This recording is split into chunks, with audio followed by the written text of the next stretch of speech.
ಸ್ನೇಹಿತರೆ, ಕಲ್ಪನೆ ಮಾಡಿಕೊಳ್ಳಿ, ಮಧ್ಯರಾತ್ರಿ 12 ಗಂಟೆ ನೀವು ಗಾಢ ನಿದ್ರೆಯಲ್ಲಿದ್ದಾಗ ನಿಮ್ಮ ಸತ್ತ ತಂದೆಯ ಆತ್ಮ ನಿಮ್ಮ ಮುಂದೆ ಬಂದು, ಮಗನೇ, ನನ್ನ ಸಾವು ಸ್ವಾಭಾವಿಕವಲ್ಲ, ನನ್ನನ್ನು ಕೊಲೆ ಮಾಡಲಾಗಿದೆ, ಅದು ಬೇರೆ ಯಾರೂ ಅಲ್ಲ, ನನ್ನ ಸ್ವಂತ ಸಹೋದರನೇ ನನ್ನ ಕಿವಿಗೆ ವಿಷ ಹಾಕಿಕೊಂಡಿದ್ದಾನೆ ಎಂದು ಹೇಳಿದರೆ ನಿಮ್ಮ ರಿಯಾಕ್ಷನ್ ಹೇಗಿರುತ್ತೆ? ನಿಮಗೆ ಮೈ ನಡುಗಬಹುದು ಅಲ್ವಾ? ಜಗತ್ತಿನ ಸರ್ವಕಾಲಿಕ ಶ್ರೇಷ್ಠ ಸಾಹಿತಿ ವಿಲಿಯಂ ಶೇಕ್ಸ್ಪಿಯರ್ ಬರೆದ ಅತ್ಯಂತ ರಕ್ತಸಿಕ್ತ ಮತ್ತು ಜನಪ್ರಿಯ ಸೈಕಾಲಜಿಕಲ್ ಥ್ರಿಲ್ಲರ್ ನಾಟಕವೇ ಹ್ಯಾಮ್ಲೆಟ್. ಇಂದು ನಾವು ಡೆನ್ಮಾರ್ಕ್ ರಾಜಮನೆತನದ ಆ ಕರಾಳ ರಹಸ್ಯವನ್ನು ಬಿಚ್ಚಿಡಲಿದ್ದೇವೆ. ಕೊನೆಯಲ್ಲಿ ನಡೆಯೋ ಆ ರಕ್ತಪಾತ ನೋಡಿದ್ರೆ ನೀವು ಕೂಡ ಶಾಕ್ ಆಗ್ತೀರಾ. Welcome back to our channel. ಇವತ್ತು ನಾವು ಸಾಹಿತ್ಯ ಲೋಕದ ರೋಲರ್ ಕೋಸ್ಟರ್ ರೈಡ್ ಹೋಗ್ತಿದ್ದೀವಿ. ಕತೆ ಶುರುವಾಗುವುದು ಡೆನ್ಮಾರ್ಕ್ನ ಎಲ್ಸ್ನೋರಾ ಕೋಟೆಯಲ್ಲಿ. ಅಲ್ಲಿನ ರಾಜ ಅಂದರೆ ನಮ್ಮ ಹೀರೋ ಪ್ರಿನ್ಸ್ ಹ್ಯಾಮ್ಲೆಟ್ನ ತಂದೆ ಇದ್ದಕ್ಕಿದ್ದಂತೆ ನಿಗೂಢವಾಗಿ ತೀರಿಕೊಳ್ಳುತ್ತಾರೆ. ಇಡೀ ದೇಶ ದುಃಖದಲ್ಲಿರ್ಬೇಕಿತ್ತಲ್ವಾ? ಆದರೆ ಇಲ್ಲಿ ವಿಚಿತ್ರ ನೋಡಿ, ರಾಜ ಸತ್ತು ಕೇವಲ 2 ವಾರ ಕಳೆದ್ರೊಳಗೆ ಹ್ಯಾಮ್ಲೆಟ್ನ ತಾಯಿ ಗಟ್ರುಡ್ ತನ್ನ ಮೈದುನ ಕ್ಲಾಡಿಯಸ್ ಜೊತೆ ಮದುವೆಯಾಗಿ ಬಿಡ್ತಾಳೆ. ಕ್ಲಾಡಿಯಸ್ ಹೊಸ ರಾಜನಾಗ್ತಾನೆ. ತಂದೆಯ ಸಾವು ಮತ್ತು ತಾಯಿಯ ಈ ನಂಬಿಕೆ ದ್ರೋಹದಿಂದ ಹ್ಯಾಮ್ಲೆಟ್ ಸಂಪೂರ್ಣವಾಗಿ ಡಿಪ್ರೆಷನ್ಗೆ ಒಳಗಾಗ್ತಾನೆ. ಇಂತಹ ಪರಿಸ್ಥಿತಿಯಲ್ಲಿ ಕೋಟೆಯ ಕಾವಲುಗಾರರಿಗೆ ಮಧ್ಯರಾತ್ರಿ ಓಲ್ಡ್ ಕಿಂಗ್ನ ಗೋಸ್ಟ್ ಕಾಣಿಸೋಕೆ ಶುರುವಾಗತ್ತೆ. The twist, ghost entry.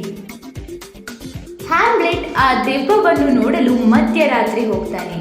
ಆ ದೆವ್ವ ಹ್ಯಾಮ್ಲೆಟ್ಗೆ ಆ ಭೀಕರ ರಹಸ್ಯವನ್ನು ಹೇಳುತ್ತೆ. ನಾನು ತೋಟದಲ್ಲಿ ಮಲಗಿದ್ದಾಗ ನನ್ನ ಕಿವಿಗೆ ವಿಷ ಹಾಕಿ ಕೊಂದಿದ್ದು ಬೇರೆ ಯಾರೂ ಅಲ್ಲ, ನಿನ್ನ ಚಿಕ್ಕಪ್ಪ ಕ್ಲಾಡಿಯಸ್. ನನ್ನ ಕೊಲೆಗೆ ನೀನು ಸೇಡು ತೀರಿಸಿಕೊಳ್ಳಬೇಕು. ಈ ಮಾತು ಕೇಳಿ ಹ್ಯಾಮ್ಲೆಟ್ ತಲೆ ತಿರುಗಿದಂತಾಗುತ್ತೆ. ಆದರೆ ಅವನಿಗೆ ಒಂದು ಗೊಂದಲ, ಈ ದೆವ್ವ ನಿಜ ಹೇಳ್ತಿದ್ಯಾ ಅಥವಾ ತನ್ನನ್ನು ದಾರಿ ತಪ್ಪಿಸೋಕೆ ಬಂದ ಭೂತಾನ?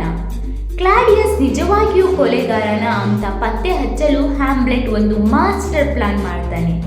ಅದೇನಪ್ಪ ಅಂದ್ರೆ ತಾನು ಹುಚ್ಚನ ತರ ನಾಟಕ ಮಾಡೋದು. ಸೀನ್ 4 ಅಲ್ಲಿ ಮೈಂಡ್ ಗೇಮ್ಸ್ ಮತ್ತು ಪ್ರೀತಿಯ ಟ್ರಾಜಿಡಿ. ಹ್ಯಾಮ್ಲೆಟ್ ಹುಚ್ಚನ ತರ ಆಡಲು ಶುರು ಮಾಡಿದಾಗ ಎಲ್ಲರೂ ಬೆಚ್ಚಿ ಬೀಳ್ತಾರೆ. ವಿಶೇಷವಾಗಿ ಅವನ ಪ್ರೇಯಸಿ ಒಫೇಲಿಯಾ ತುಂಬಾ ನೊಂದುಕೊಳ್ತಾಳೆ. ಹ್ಯಾಮ್ಲೆಟ್ ನಿಜವಾಗಿಯೂ ಹುಚ್ಚನಾಗಿದ್ದಾನೋ ಅಥವಾ ನಾಟಕ ಆಡ್ತಿದ್ದಾನೋ ಎಂದು ತಿಳಿಯಲು ರಾಜ ಕ್ಲಾಡಿಯಸ್ ಹೊಂಚು ಹಾಕ್ತಾನೆ. ಇದೇ ಸಮಯದಲ್ಲಿ ಹ್ಯಾಮ್ಲೆಟ್ ಜಗತ್ ಪ್ರಸಿದ್ಧ ಡೈಲಾಗ್ ಹೇಳ್ತಾನೆ, to be or not to be, that is the question. ಅಂದರೆ ತಾನು ಬದುಕಿ ಸೇಡು ತೀರಿಸಿಕೊಳ್ಳಬೇಕೋ ಅಥವಾ ಈ ನೋವು ತಾಳಲಾರದೆ ಆತ್ಮಹತ್ಯೆ ಮಾಡಿಕೊಳ್ಳಬೇಕೋ ಎಂಬ ಗೊಂದಲ ಅವನನ್ನು ಕಾಡುತ್ತಿರುತ್ತೆ. Scene 5, the mouse trap. ಕಳ್ಳ ಸಿಕ್ಕಿಬಿದ್ದ ಕ್ಷಣ. ಈಗ ಕಥೆಯ ಮೋಸ್ಟ್ ಇಂಟ್ರೆಸ್ಟಿಂಗ್ ಪಾರ್ಟ್. ರಾಜನ ಪಾಪವನ್ನು ಎಲ್ಲರ ಎದುರು ಸಾಬೀತುಪಡಿಸಲು ಹ್ಯಾಮ್ಲೆಟ್ ಕೋಟೆಗೆ ಬಂದ ಒಂದು ನಾಟಕ ಮಂಡಳಿಯನ್ನು ಬಳಸಿಕೊಳ್ಳುತ್ತಾನೆ. ಅವನು ಅವರಿಗೆ ಒಂದು ನಾಟಕ ಪ್ರದರ್ಶಿಸಲು ಹೇಳುತ್ತಾನೆ.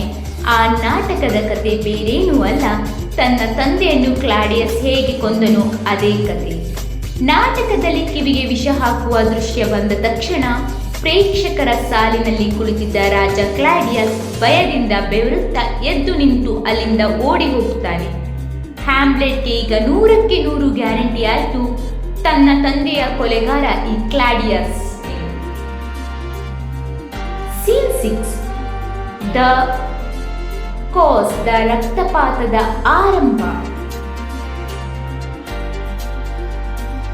ಇಲ್ಲಿಂದ ಕತೆ ರಕ್ತಸಿಕ್ತ ತಿರುವು ಪಡೆದುಕೊಳ್ಳುತ್ತೆ. ಹ್ಯಾಮ್ಲೆಟ್ ತನ್ನ ತಾಯಿಯ ಕೋಣೆಯಲ್ಲಿ ಜಗಳ ಆಡುತ್ತಿರುವಾಗ ಪರದೆಯ ಹಿಂದೆ ಯಾರೋ ಅಡಗಿಕೊಂಡಿರುವುದು ತಿಳಿಯುತ್ತೆ. ಅವನು ಕ್ಲಾಡಿಯಸ್ ಅಂದುಕೊಂಡು ಕತ್ತಿಯಿಂದ ಚುಚ್ಚಿಬಿಡ್ತಾನೆ. ಆದರೆ ಸತ್ತಿದ್ದು ಕ್ಲಾಡಿಯಸ್ ಅಲ್ಲ, ಮಂತ್ರಿ ಪೊಲೋನಿಯಸ್. ತನ್ನ ತಂದೆಯ ಸಾವಿನಿಂದ ಬೇಸತ್ತ ಪ್ರೇಯಸಿ ಒಫೆಲಿಯಾ ನಿಜವಾಗಿಯೂ ಹುಚ್ಚಿಯಾಗಿ ನದಿಗೆ ಬಿದ್ದು ಆತ್ಮಹತ್ಯೆ ಮಾಡಿಕೊಳ್ಳುತ್ತಾಳೆ. ಇತ್ತ ಪೊಲೋನಿಯಸ್ ಮಗ ಲೆಯಾಟಿಸ್ ತನ್ನ ತಂದೆ ಮತ್ತು ತಂಗಿಯ ಸಾವಿಗೆ ಹ್ಯಾಮ್ಲೆಟ್ ಮೇಲೆ ಸೇಡು ತೀರಿಸಿಕೊಳ್ಳಲು ಸಿದ್ಧನಾಗ್ತಾನೆ. ರಾಜ ಕ್ಲಾಡಿಯಸ್ ಇದರ ಲಾಭ ಪಡೆದು ಹ್ಯಾಮ್ಲೆಟ್ ಅನ್ನು ಕೊಲ್ಲಲು ಒಂದು ಮಸಲತ್ತು ಮಾಡ್ತಾನೆ. ಸೀನ್ 7 ಕ್ಲೈಮ್ಯಾಕ್ಸ್ ರಕ್ತದ ಮಳೆ ದ ಬ್ಲಡ್ ಬಾತ್. ಕ್ಲೈಮ್ಯಾಕ್ಸ್ ನಲ್ಲಿ ಕ್ಲಾಡಿಯಸ್ ಒಂದು ಕತ್ತಿ ಬರಸೆಯ ಪಂದ್ಯವನ್ನು ಆಯೋಜಿಸುತ್ತಾನೆ. ಲಿಯಾಟಿಸ್ ಕತ್ತಿಯ ತುದಿಗೆ ಭೀಕರ ವಿಷ ಸವರಲಾಗಿರುತ್ತೆ. ಅಷ್ಟೇ ಅಲ್ಲ, ಒಂದು ವೇಳೆ ಹ್ಯಾಮ್ಲೆಟ್ ಗೆದ್ದರೆ ಕುಡಿಯಲು ವಿಷದ ವೈನ್ ಗ್ಲಾಸ್ ಕೂಡ ರೆಡಿ ಇಟ್ಟಿರುತ್ತಾರೆ. ಪಂದ್ಯ ಶುರುವಾಗುತ್ತೆ. ಆದರೆ ವಿಧಿಯ ಆಟ ನೋಡಿ, ಹ್ಯಾಮ್ಲೆಟ್ನ ತಾಯಿ ಗಟ್ರು ತಿಳಿಯದೆ ಆ ವಿಷದ ವೈನ್ ಕುಡಿದು ಸತ್ತು ಬೀಳ್ತಾಳೆ. ಹೋರಾಟದ ಮಧ್ಯೆ ಕತ್ತಿಗಳು ಅದಲು ಬದಲಾಗುತ್ತವೆ. ಲಿಯಾಟಿಸ್ ಮತ್ತು ಹ್ಯಾಮ್ಲೆಟ್ ಇಬ್ಬರಿಗೂ ಅದೇ ವಿಷದ ಕತ್ತಿಯಿಂದ ಗಾಯವಾಗುತ್ತೆ. ಲಿಯಾಟಿಸ್ ಸಾಯುವ ಮುನ್ನ ಇದೆಲ್ಲದಕ್ಕೂ ಕ್ಲಾಡಿಯಸ್ಸೇ ಕಾರಣ ಎಂದು ಸತ್ಯ ಒಪ್ಪಿಕೊಳ್ಳುತ್ತಾನೆ. ಕೊನೆಗೂ ತೀವ್ರ ಕೋಪಗೊಂಡ ಹ್ಯಾಮ್ಲೆಟ್ ಆ ವಿಷದ ಕತ್ತಿಯಿಂದ ಕ್ಲಾಡಿಯಸ್ನ ಇರಿದು ಆ ವಿಷದ ವೈನನ್ನು ಅವನಿಗೆ ಕುಡಿಸಿ ಕೊಂದು ತನ್ನ ಸೇಡನ್ನು ತೀರಿಸಿಕೊಳ್ಳುತ್ತಾನೆ. ಕೊನೆಗೆ ಇಡೀ ರಾಜಮನೆತನದಲ್ಲಿ ಯಾರೂ ಉಳಿಯಲಿಲ್ಲ. ಹ್ಯಾಮ್ಲೆಟ್ ಕೂಡ ತನ್ನ ಆಪ್ತ ಗೆಳೆಯನ ಮಡಿಲಿನಲ್ಲಿ ಕಣ್ಣೀರು ಹಾಕುತ್ತಾ ಪ್ರಾಣ ಬಿಡುತ್ತಾನೆ. ಸ್ನೇಹಿತರೆ, ಶೇಕ್ಸ್ಪಿಯರ್ ಬರೆದ ಈ ರೋಮಾಂಚಕ ಕಥೆ ನಿಮಗೆ ಇಷ್ಟ ಆಯ್ತಾ?